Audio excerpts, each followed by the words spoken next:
going on, but you're looking at pictures of downtown Kansas City outside the state office building that we have been following all afternoon following a serious terrorism threat downtown. Lindsay Shively has been stationed just around the corner from this. We're going to begin our coverage with her. Lindsay?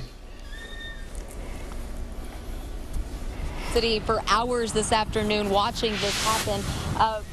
See right now, just down this way, this is right behind the Jackson County Courthouse. This big building on the left is the federal building, and right across the street from it is the state building. This is where, just over the crest of this hill, there's the bomb squad, and they have their robot that has been out all afternoon. We watched from Sky Tracker as they were lifting the trunk of the car that they believe to be involved in this, because apparently this morning a man walked into the lobby of the federal building and proclaimed that he was a terrorist. And when they went to check his car across the street parked in the state building, one of the bomb-sniffing dogs hit on something they thought meant it was time to get people out. So if you walk down this way with me, we can kind of see at the end of this block the remnants of the crowds of people, what were hundreds of people from noon on, waiting, wondering, watching, trying to see when they'd be able to get back with their day, making phone calls. All of they heard at noon was that they had to get out of their buildings. They weren't told why.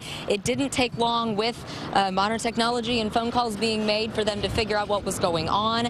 Everybody remaining extremely calm, extremely wary, knowing this is the week of the anniversary of September 11th. People talking to us about that, wondering and asking us if this was happening in other cities across the country. Everybody very cautious as this all was taking place, but still, at 4:30, not an all clear in this situation. People continuing to wait. Those that can get to their cars and go home have done so. Others on the curbs waiting to go about their day and hoping for an all clear soon. Lindsay Shively, 41 Action News. All right, Lindsay Shively, thank you. Well, it does kind of bring about sort of an eerie feeling and some trepidation. This is the week of 9/11, and watching what's going on all over in the world with all of the embassy protests and what happened in Libya this week. So I think there are a lot of people on edge, and a bomb scare like this definitely. Yeah, very heightened. And then even what we saw on college campuses around the country today too. So a very serious situation downtown. Yeah. Well, Mitch Weber is also following the story for us. He joins us from 14th and Locust. What can you tell us, Mitch? Yeah, Elizabeth, the street here is still closed off. I talked to a couple of people as we kind of pan over that are sitting there on the sidewalk and in that parking lot, and they're still waiting for answers too. They said they were part of the evacuation that happened just a couple of hours ago, like Lindsay talked about, and they're still waiting to get to their cars that are in that structure. They're not hearing about when they might be able to get in there. They're still confused. They told me that it was kind of scary right as it was happening, because this warning came out over the system, and it was a warning that they hadn't really heard before. The seriousness and the warning was actually there was a terror threat inside the building, and they needed to get out. They said they took it very seriously. It is something that they had not heard before, and so they said they all evacuated out to this area where we're at, and actually where you can see it's like 13th and Locust right here on this street. The employees told me that is the spot that they've been told to meet at. If there is, whether it's through a drill or a serious situation like this, that is the area where they're supposed to meet and wait on further instruction, which they did. They all went outside, and they said officers told them to go even further to the west, which is to our left, closer to Oak Street, which is just the next block over, to get even further away from the building. 2 Metro buses as we pan over. You can still see, we're now just at 4:30, and those Metro buses are still there. There are still employees that are on those buses waiting to get to their vehicles, get to their belongings inside the building. Of course, they have to wait until the all clear is given, and of course we are still waiting along with them to see when that is exactly going to happen. But this police barricade, as we come back over here to Locust, This police barricade has been here this entire time since we arrived, and it hasn't moved.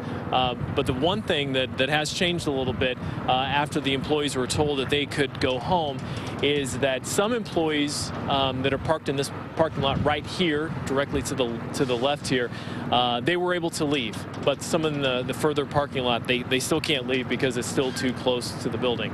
But as you can see, some people are now leaving, but a lot of people still have a lot of questions. As you can see, some people over there talking to those officers about when they might actually be able to get into the parking structure and back in the building to get their belongings so they can head home for the weekend.